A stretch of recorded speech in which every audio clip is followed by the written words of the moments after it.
হ্যাঁ আমার ভাই ছিল। আমার তখন 8টা বাজে আনুমানিক।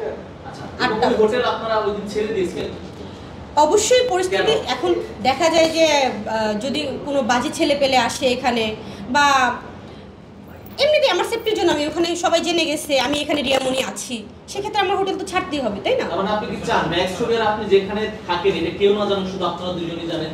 না না, বিষয়টা এমন কেন? এখন যদি হিরো আলম যদি চিল্লায় চিল্লায় সবাইকে জানায় দেয় রিয়ামণি ওইখানে আছে ওইখানে আছে ওইখানে যান, সেক্ষেত্রে তো আমার সেফটিতে যেতে হবে। হিরো আলম কিন্তু আরও হুমকি ধামকি দিচ্ছে, ঠিক আছে, অনেক ধরনের হুমকি ধামকি দিচ্ছে। আর একটা বিষয়, আমার ফোনটা হিরো আলম আমাকে কথা দিয়েছে যে তুমি যেহেতু আমাকে ডিভোর্স করে দিয়েছো, তোমার বিরুদ্ধে আমার আর কোনো বাজে কথা বলার কোনো ইচ্ছে নেই, তুমি আমার বিরুদ্ধে কোনো বাজে কথা বলবা না, আমরা কেউ কারোর বিরুদ্ধে আর বাজে কথা বলবো না। সে আমাকে এটা বলেছে, আমি সেটা ভিডিও করে রেখেছি, রেকর্ড করে রেখেছি। আশা করি সে ভবিষ্যতে আমাকে নিয়ে আর কোনো বাজে কথা বলবে না। হিরো আলম তো এখনো আপনাকে নিতে চায় না, আর সম্ভব না, এটা আর সম্ভব না। সে আমার সম্মানের দিকে তাকায়নি, আমার সম্মান সে এত নষ্ট করেছে যে আমার ফ্যামিলির কাছে আমি কালার হয়ে গিয়েছি, দেশবাসীর কাছে আমি কালার হয়ে গিয়েছি। হিরো আলম তার নিজের সম্মানও নষ্ট করেছে, আমার সম্মানও নষ্ট করেছে, আর কিছু করার নেই। হিরো আলম আমার কাছে ধরা আছে, সেটা কেন ধরা আছে জানেন?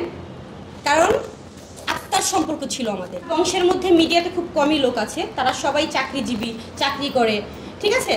তো আমার ফ্যামিলি থেকে কেউ মেনে নেয়নি মিডিয়ার মধ্যে আমি হিরো আলমের সাথে জড়াই। আমি সবার বিরুদ্ধে গিয়ে তাকে বিয়ে করেছি, এটাও তাকে বুঝাইছি, দেখো আলম আমি কিন্তু সবার বিরুদ্ধে গিয়ে তোমাকে বিয়ে করছি, আমি চাই না তোমাকে ছাড়তে, সংসারটা আমি করতে চাই। আমি তার 3 নাম্বার ওয়াইফ ছিলাম, এটাও বুঝাইছি, কিন্তু সে 4 নাম্বার বিয়ে করে ফেলছে। এই মিথিলা মেয়েটা তো সবাইকে তো বলছে যে আমাকে সে বিয়ে করেছে, তাহলে তৃতীয় ব্যক্তি কে ঢুকেছে? আপনারা তো ক্লিয়ার এটা, তাই না? আমার সাথে সম্পর্ক থাকা অবস্থায় আমরা যখন সংসার করছি তখন কিন্তু সে মিথিলাকে ঢুকাইছে আমাদের মধ্যে। আচ্ছা, আলম বলছিল আলমের 30 লাখ টাকা দিয়ে আপনি গাড়ি কিনেছেন বা অন্যান্য কাজে ব্যবহার করেছেন, এই ঘটনা সত্যি কিনা? সত্যি থাকে এই টাকা আপনি আলমকে ফেরত দিতে চান না, যেহেতু ডিভোর্স হয়ে গেছে? এখন আমি নিজেও তো বলতে পারি আলম আমার 2 কোটি টাকা নিয়ে গেছে।